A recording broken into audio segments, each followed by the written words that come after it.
download yung app sa any ano, kahit anong smartphone yung ginagamit mo, whether iPhone, you just open the App Store. Kung Android, is Google Play. And then,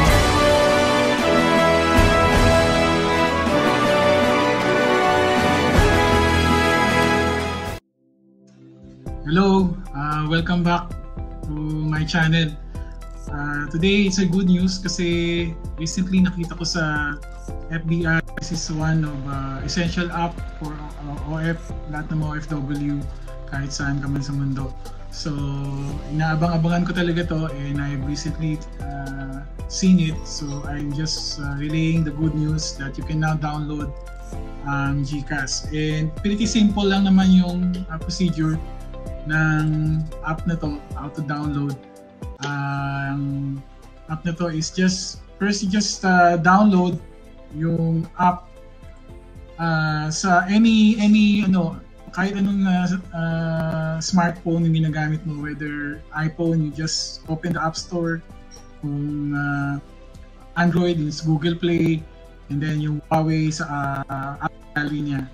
So download mo lang yung GCash, and then pag download mo na, open mo yung GCash and input your mobile number. Input mo yung mobile number mo, number that kailangan mo ng Philippine number, Philippine SIM. So, any other network, kahit anong network, pwede. You provide yung necessary details, yung address mo, and then ilagay mo lang, and then set mo lang yung mobile pin mo, mobile pin for digit.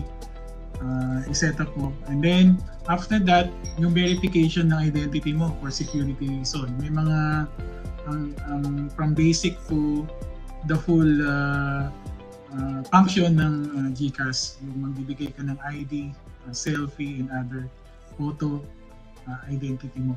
So, madali lang. I will show you paano mag-register. Simple lang mag-download at mag-register ng GCash. So, sa mobile ko na-download ko na, naka-register na ako, and I will show you dun sa ina-download ko sa smartphone ni Karen ng mic ko. So, tingnan nyo lang yung procedure. So, after na-download mo na yung GCash sa any smartphone, whether Android, iPhone, or Huawei. So, since dito is iPhone, so, ayun, na-download ko na. Just click the GCash app, then input your mobile number. Take note, yung mobile number nyo should be Philippine mobile number sa any other network. So, just input your mobile number. Yun, then click next. Then they will send the authentication code. So, input niya yan.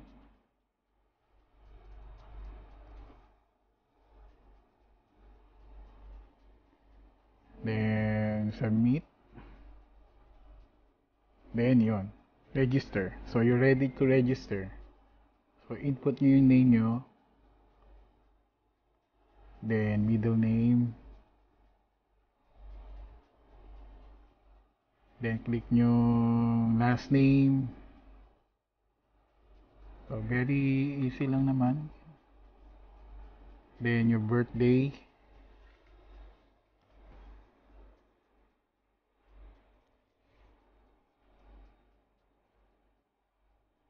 Address.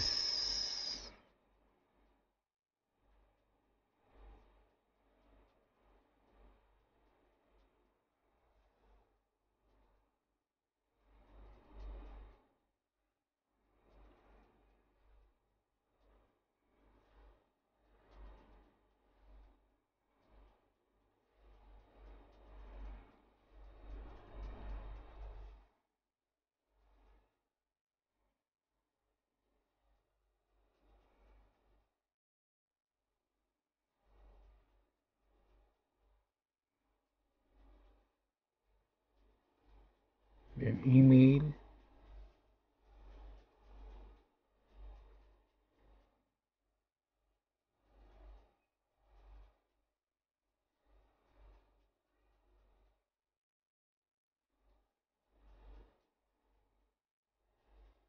Then set your mobile PIN para pag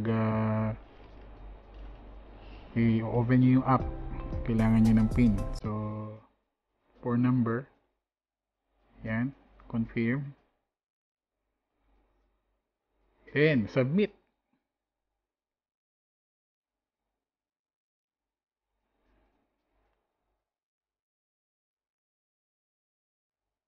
Yun. Successfully created your GCash account. Proceed to login. Yun. Pwede ka na mag-login. Yun. Naka-login ka na. So, yan. Welcome to GCash. Here are the key features of GCash. So, yan basic pa lang yung na-verify. So, merong level of verification. So, makikita nyo doon, mabe-verify kayo, magsasubmit kayo ng mga ID, ng selfie, yung address nyo, complete nyo yung details. Then, you will get the whole function ng GCash. So, there, guys, andyan na yung paano mag-register. Very easy. So, mga kabayan, mga ka-OFW, download nyo ng GCash. Very easy lang gamitin. At maraming function ito. Pwede nyo bayaran yung loan nyo. Kung meron kayong loan sa SSS, sa Pag-ibig, credit card. Pwede rin kayo magpadala through GCash. Yung mga PhilHealth, any other bills sa Pilipinas, telephone bills, everything. It's one of the best, if not the best, yung GCash app. So that's it, guys. So thank you for watching this this vlog. So hopefully nakatulong sa inyo, and please do subscribe to my channel kung nakatulong ito. Thank you. God bless.